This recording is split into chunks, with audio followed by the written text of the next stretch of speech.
Hi, this is Dennis with Second Chance Tackle. Today we're going to work on one of the reels that Bobby sent in. This is a Shakespeare Alpha, and the Alpha brand of the Shakespeare has been around for a long time. It's generally identified as an entry-level branding, and it's a reel that it's great to have folks learn on, and actually if you keep them maintained they can last a long time. This is a low-profile bait caster. And we're going to take this apart and see what we can do. Bobby's note on here says repair or keep it for parts. And that's because, well, it doesn't turn. Well, that's unusual. Let's see if we got anything going here. Well, it's tight, but it's okay. And the click works, so it's not a matter of being jammed up there. So let's see what we can do to take this reel apart, service it, and put it back together again. Well, before we start, I want to encourage you to subscribe to my channel if you like the art of reel repair, if you like learning about the history of reels and the manufacturers who made them, if you like just the idea of mechanical things and how to fix them. That's what I intend to do in this channel, is to show you how to do it yourself and provide you a little bit of education along the way. To get started with the Alpha, we can take off the side plate that's not the gear side plate. That just has a little clip.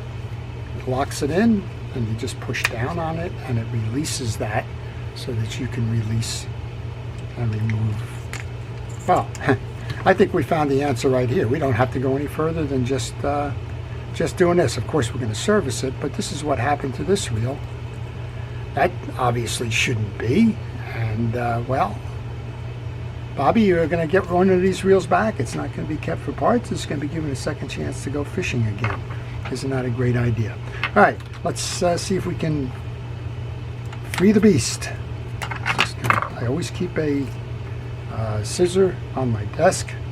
It's not usually used for that, but well, sometimes it is. And this appears to be the issue with the reel. And you know how we're going to find out? We're not even going to reinstall this. We're just going to come over to this side, and we're going to see if we. How do you like that, Bobby? You got a nice reel here. This one's definitely going to live a second chance. Everything, look at that, everything on that is working now. So, how does that happen? That happens usually for two reasons. Now, this was a little bit of a fool me once kind of a deal, because, well, there's no line on the spool, and it was line that was trapped. So, it was hard to see, but a lot of times people will overline the reel. This reel, you can notice, has a ridge on it that slopes out. There's a taper to it. It's not a straight square, right? It's somewhere like that, it starts going on an angle. The line needs to be below that angle. They usually recommend 1/16 to an 1/18 of an inch clearance on these. That is, that you stop your line somewhere around here on the spool. Don't continue to put it out. And what happens with this is that, well, you have a little shroud here, and the line will trap between the spool and the shroud as it moves in and out, and that will cause what we saw here. The line will get behind there, eventually it'll wrap around the axle shaft, and we'll be done. Okay, well, mystery solved, but let's go on and show you how to service this reel then. When I take the pieces and parts off, I put them into a tray. I use the bottom of a fast food container.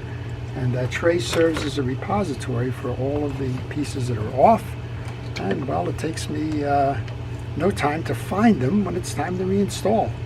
I've had life lessons here, School of Hard Knocks, if you will. I used to put them on tables. I would lay them out sequentially. I've done other things with them.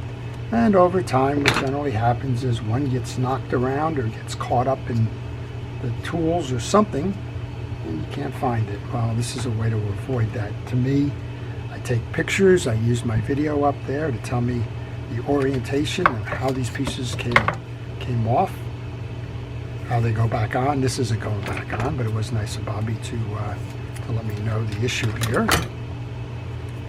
And pictures serve as a great backup, particularly if you do not have a schematic for the reel. Okay, I'm going to pull this off now. That comes off in a counterclockwise manner. That is your star adjuster. And then we have a series of tension washers, and we have the click mechanism. The tension washers go inside the click mechanism, And those tension washers are not flat, they're beveled. They have a curve to them, so don't go putting these in or trying to flatten them out. They belong curved. There's your single ball bearing. So I always get that question on spinning reels, how many ball bearings are needed. I just did a preview of upcoming videos and reels that I'm working on for the week, and I had a quantum reel in there with 10 ball bearings, right? Well, it kind of seems excessive. And I get the question, what's the right number? And it depends on your reels, but in a spinning reel, the right number to me is 3. I need 1 on each side of the main gear, and I need 1 on the pinion gear. If you have a single bearing setup, it is almost always on the pinion gear. Well, that's all I think is optimal. Anything you have after that, I think it's the law of diminishing returns. But the question regarding these, the bait casters, is 1. You want to have 1 here. You don't want that to be a bushing. And this is an entry-level reel from Shakespeare. So even the entry-level reel has that single ball bearing there. Now, the more expensive ones, they may have shielded, they may have stainless, they may have ceramics, they may have all kinds of types of materials in those bearings, but for the most part, you need the 1. Those 4 screws that I took out of the side plate are all the same. And that should open up our side plate now. We should be able to remove it, which we did. Now we're going to look for some things. We do not have an instant anti-reverse in this reel. Excuse me.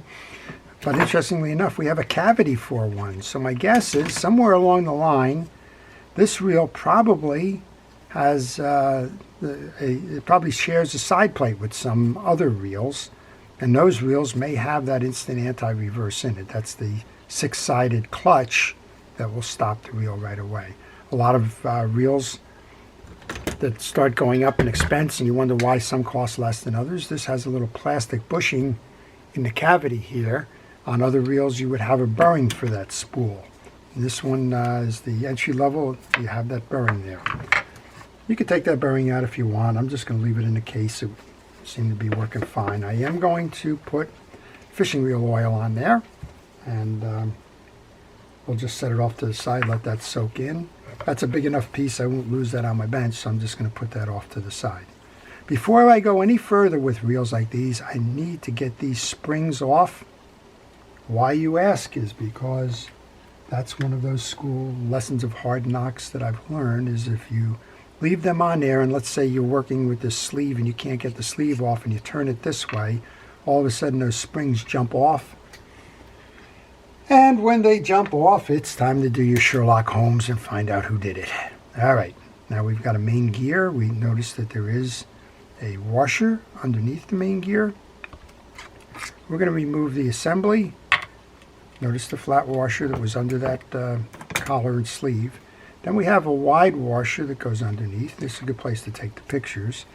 And then we have the traditional finger anti-reverse dog. So that's your anti-reverse mechanism right there. It rides on a post, has 2 fingers, one that mounts from each side of the click ratchet, and that's how you will be stopping your reel. Let's go ahead and take the yoke and the gear off. And this one looks factory fresh. Looks like it just came right out of the factory. The greases are still new. The reel is totally cleaned. And, well, I don't see anything in particularly wrong with that. And, well, we can do one more thing here. I'm going to bet it's a bearing, bushing underneath here because it was only advertised as a ball bearing. But when you're doing these reels, it doesn't hurt to take the gear shaft off. We'll do that right here by removing these 2 screws. And most of the time, the upper level or the next iteration in the good, better, best kind of scheme of why do you pay a little bit less for certain reels, the next one up will have a bearing underneath this gear sleeve here, or gear post, or gear shaft, or whatever this manufacturer chooses to call it. And then we can just pull that out, and you'll see this is a bushing. And again, some of the higher level or more expensive reels will have a bearing there. Now, For whatever reason, I always get asked the question, can I hot rod this reel? Can I put the, yeah, you can go ahead and put those bearings in there if you want to. That's completely up to you in terms of getting that done or not. Just go ahead and reinstall that once you've put that clip back on. Center your 2 holes. I'm living dangerously. I left those 2 little screws on my workbench here. That's all right, we'll get them in here right now. Let's go ahead and put that first one in. And this is a good place to notice, how it came off when you were disassembling the reel. Just so you know how to put it back together again. Now in this one it was pretty easy because there was a little cavity in there that was shaped the same way. Didn't have to worry about that as much. But you would have to worry about something like this and where that was located and how the piece came apart. I'm just cleaning what little residual there is. These are the 2 fingers I was talking about on that piece, and all you do is simply insert it so that one side is mounted on each. Go ahead, this is a rectangle, so find these flat sides of your gear post and then rotate this so that you can align that anti-reverse dog just like that. That's how it seats on that post. If you had any questions, you can go back to your picture to find out what that was. We had that thick washer went next. And then we want to come up top. We want to clean this carrier and the pinion gear. And again, this wheel almost looks unused. I'm wondering if this wasn't a rookie mistake on somebody. May have bought one, took a fish, tried to cast it, overloaded the spool with line, got it all trapped up, it stopped working, and that was that. That's almost what this inner part of the reel looks like. Okay, we've cleaned the pinion gear. We're going to go look now for the teeth, make sure that they're all uniform, clean, no old greases in there and the like. We'll grease it up. And before we can reinstall this, you need to get the proper side of the carrier. So on the carrier, you're going to notice that there's a ramp, one on the bottom, one on the top, that goes towards this spool. And then on the pinion gear, the one that's going to accept the spool has the hatching on it. So ramp goes to the inside, and the cross hatching goes through. Next up then, let's go ahead and take a look at what we have here for drag washers in this system. Probably one. We have one, and it is a hard washer, so we don't need to do anything with this. This one's got some oil on it, that's okay. If it's non-permeable, which is what this is, you can leave it alone, you can oil it, you can do whatever you like with it. But generally speaking, if it's not going to absorb the greases and the oils and oils will have a minimum effect on that drag washer. All right, just going to put a little bit of grease on this one. And we'll just take this and put that over the top. Mesh that with our pinion gear. Notice that this is a bell washer. One side is high, one side is got the cavity faces in. And then we had the flat washer, which went on the top of that. Well, normally now I would put the cover on, but we haven't serviced the line guide. And in order to do the line guide now, we have to get a micro screwdriver, and we have to remove the 2 screws that are holding the shield on. So what I'm going to be doing here is I'm going to be holding my finger on the pinion gear and the main gear as I do this to the best that I can, because I don't want them to fall out this way as I'm working on the reel. You will use that micro screwdriver now to take the 2 screws out that are holding the assembly in place. I'm going to let those fall to my desk. And again, being a little reckless, but within my limits. Sometimes these will hit the desk and bounce off, and then you're getting your magnifying glass out again. All right, this should just lift out. Here's the shield for the pole. Be careful with these. These are plastic pieces. If there's a fault with a lot of this stuff, it's just that. They're plastic pieces. And this is totally clean. If you wanted to see what the pawl looks like, take the pawl out.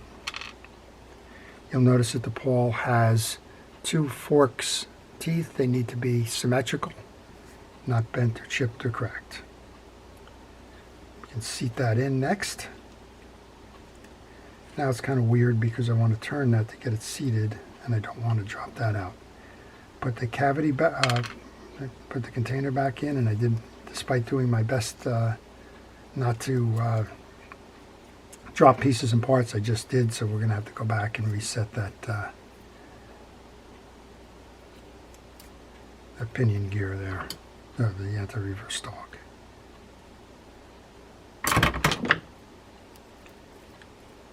One more turn here to make sure that's secure.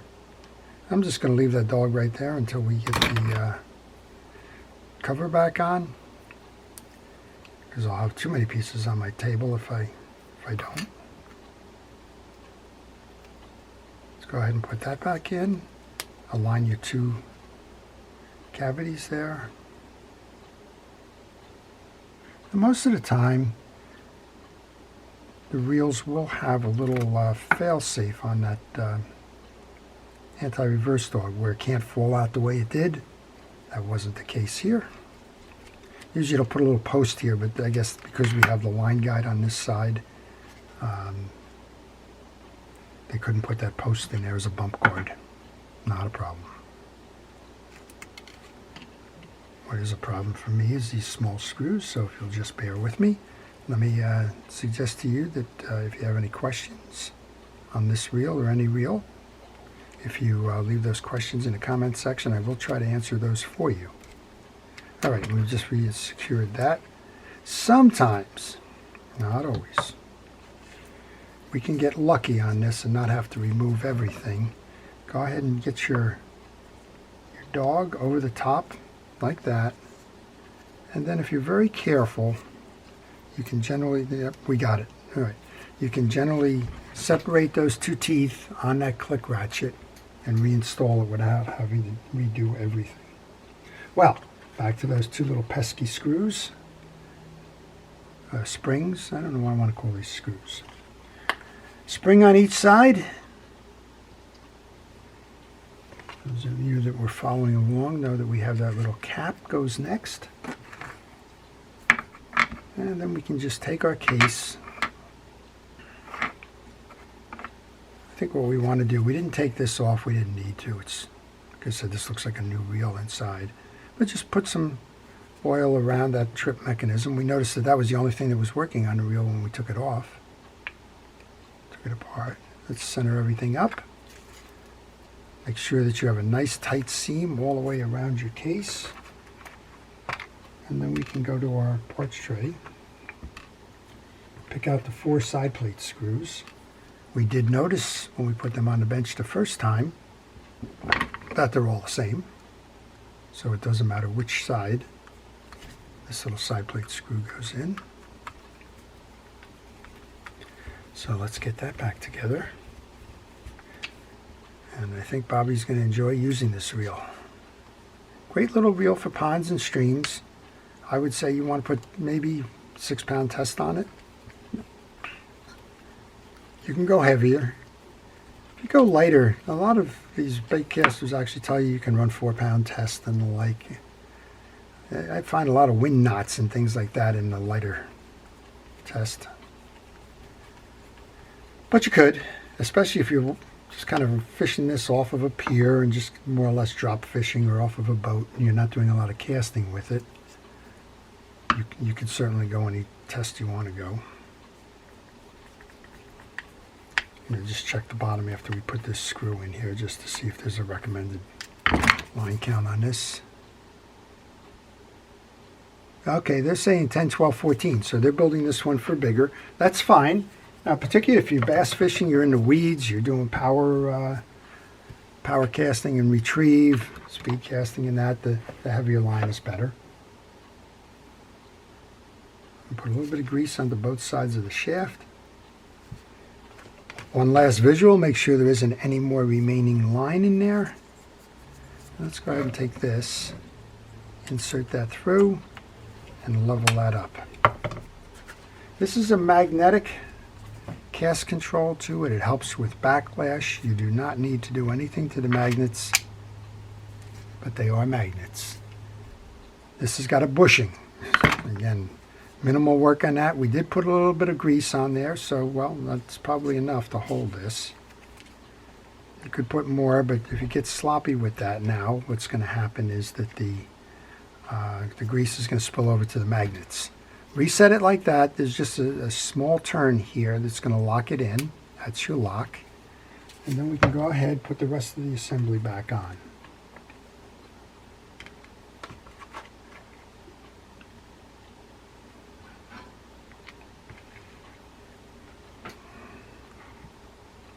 And the first washer goes in. The click mechanism goes in. We have the 2 tension washers that go on. Everything slides down the post. Let's grab our star adjuster. Star adjuster goes on in a clockwise manner, just like that. If you come to the bottom and you don't have that click in, turn around, come underneath it, push it in with a screwdriver. Of course, I picked the wrong one. There we go. We're inside now. Now you can hear it clicking away.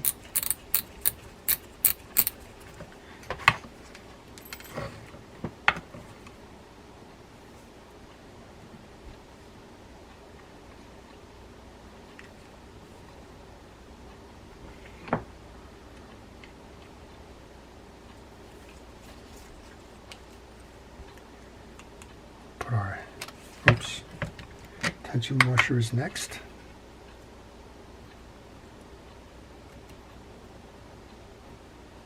This is just a winged piece that's going to prevent the star adjuster from walking up on the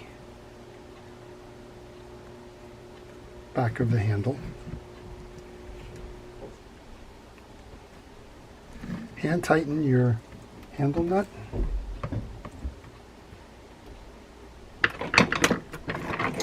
Let's grab the wrench now to tighten this down. You don't want to cross strip this.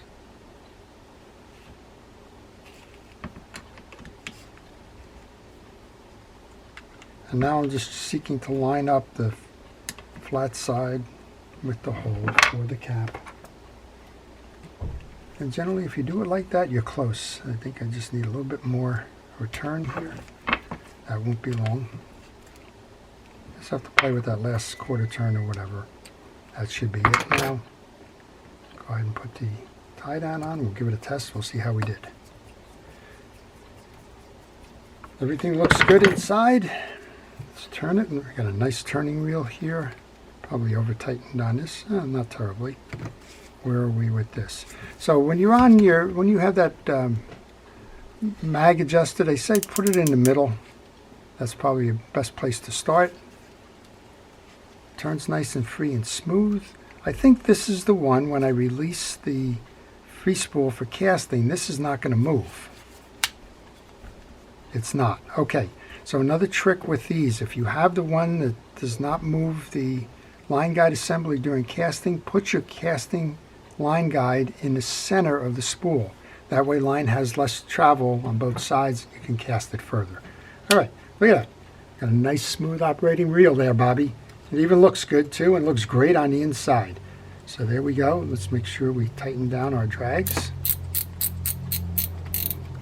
Test those out.